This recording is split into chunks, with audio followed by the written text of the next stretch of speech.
Most people fear coming home to an empty house. I came home early and I wish to God it had been empty. Welcome back to Dad's True Revenge. After 23 years of marriage, you start noticing things other people miss. Tiny shifts in tone, half-second pauses. The kind of silence that tells you something is wrong before a single word is spoken. That Tuesday I felt it before I even parked the car. My conference in Denver had ended early after the keynote speaker cancelled last minute.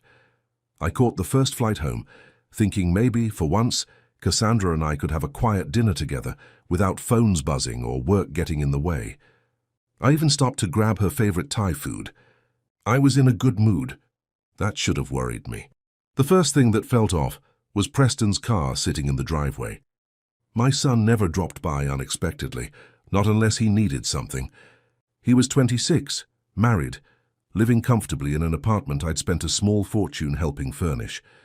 Seeing his car outside my house on a Tuesday afternoon made my stomach tighten immediately. Still, I told myself not to overthink it. Then I opened the front door. The house was silent. Not peaceful, not calm, heavy. Like the air itself knew something I didn't. Preston and his wife Lindsay were sitting side by side on the couch, staring toward the hallway, like people waiting outside an operating room. And when Preston looked up at me, he didn't react. That was the moment everything changed. I was supposed to be in Denver until Wednesday morning. Any normal person would have looked shocked seeing me walk through that door. But my son barely blinked. No surprise, no confusion. Just this cold, measured expression that settled over him for half a second before he forced a smile. That fake smile hit me harder than if he'd screamed.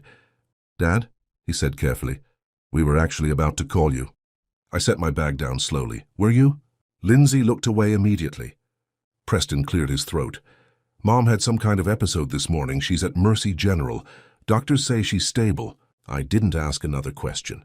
So I turned around, walked straight back to my car and drove to the hospital faster than any responsible adult should admit out loud.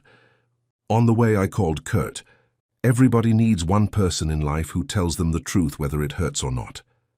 Kurt had been that person for me since the Reagan administration. The second he answered, I said, "Something's wrong." He went quiet instantly. Not confused, not surprised.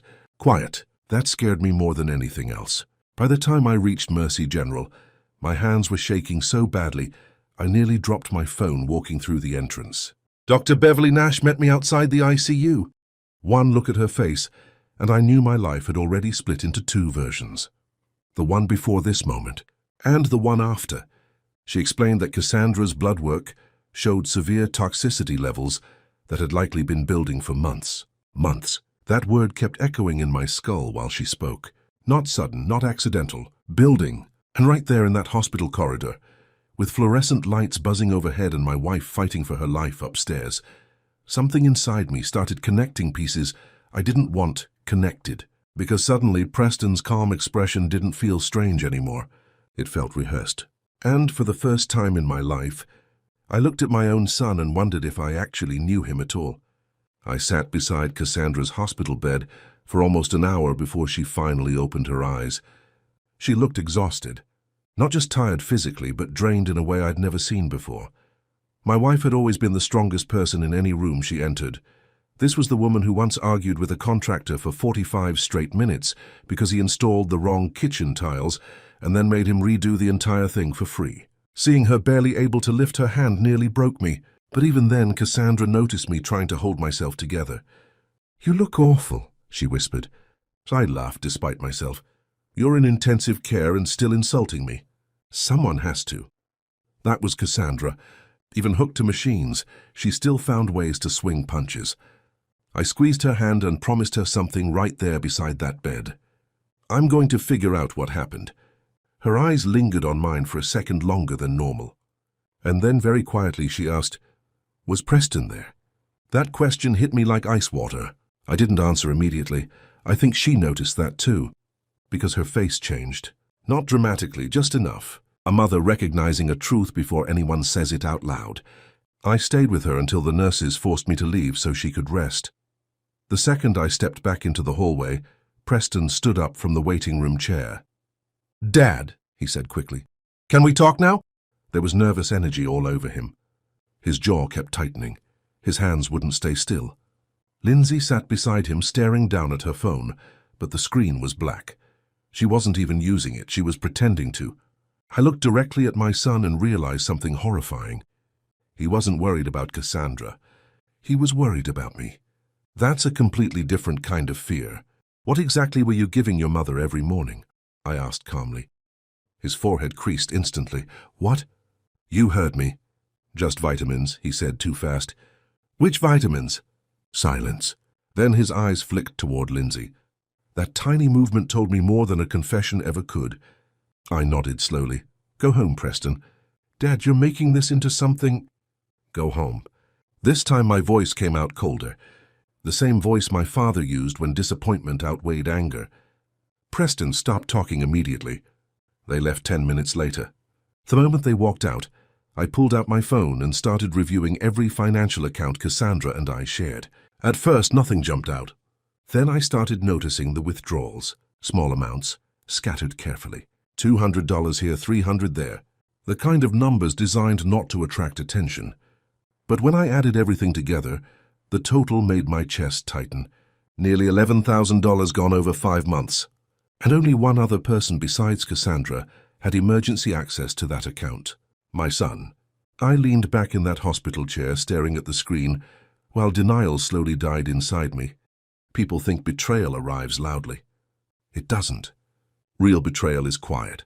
It unfolds piece by piece until suddenly, the person you loved no longer matches the person standing in front of you. Around 2 in the morning, I called Kurt again. He answered instantly. I told him about the withdrawals. He didn't even hesitate. That's planned behavior, he said flatly. Nobody steals like that accidentally. I rubbed my face hard. This is my son, Kurt. I know. No, I don't think you do. My voice cracked then, a little. Embarrassing at 54 years old, but there it was anyway. I taught him how to ride a bike, I said quietly. I taught him how to drive. I sat in hospital waiting rooms when he had pneumonia at 6 years old. I spent my entire life believing I raised a decent man. Kurt stayed silent for a moment before speaking carefully. Sometimes people grow into something their parents never imagined. I hated him for being right. The next morning, Dr. Nash returned with the final toxicology report. She explained that Cassandra had been exposed repeatedly to dangerous levels of a heavy metal compound over an extended period of time. Not once, repeatedly. Through food, drinks, or dissolvable supplements. The second she said supplements, Preston's voice echoed in my head again. Lindsay's been helping Mom with her vitamins every morning. I felt physically sick, but underneath the sickness, something colder started replacing it. Focus. I walked straight downstairs and locked every account Preston could access. Every transfer, every emergency authorization, every backup credit line. Gone. My phone exploded almost immediately. 4 missed calls from Preston, 2 from Lindsay. Then finally a text message appeared. Dad, what did you do? Call me right now. I stared at the screen for a long time before typing back one sentence. You should have thought about that before you touched my wife. And for the first time since this nightmare started, I stopped thinking like a father and started thinking like a man preparing for war. If stories like this hit close to home for you, subscribe, because some betrayals deserve to be exposed, and some people only survive by hearing they're not alone. By the 3rd day, the truth finally showed its face. Kurt called me just after sunrise, while I was sitting outside Cassandra's room drinking coffee that tasted like burnt cardboard. His voice sounded different. Heavy. Warren, he said quietly. I found out why. I stood immediately. 6 weeks before Cassandra collapsed, she had secretly updated her life insurance policy. Originally, Preston had been listed as the secondary beneficiary, standard family planning, something we set up years ago when he was still young enough to think consequences were fictional. But Cassandra changed it. She removed Preston completely. Every cent of the $2.3 million policy was being redirected into a literacy foundation she'd been building quietly for underprivileged children. And somehow, Preston found out. I closed my eyes and leaned against the hospital wall, while the full weight of that settled into my chest. My son didn't poison his mother out of anger. He did it because he thought she was taking money away from him. Money. That was the value of her life to him. 30 days. That's all he had left before the paperwork became official. 30 days longer, and Cassandra would have died believing her son loved her. That realization nearly destroyed me more than the poisoning itself. But grief only lasted a moment. After that came clarity. I contacted my attorney immediately. Within 48 hours, we had everything.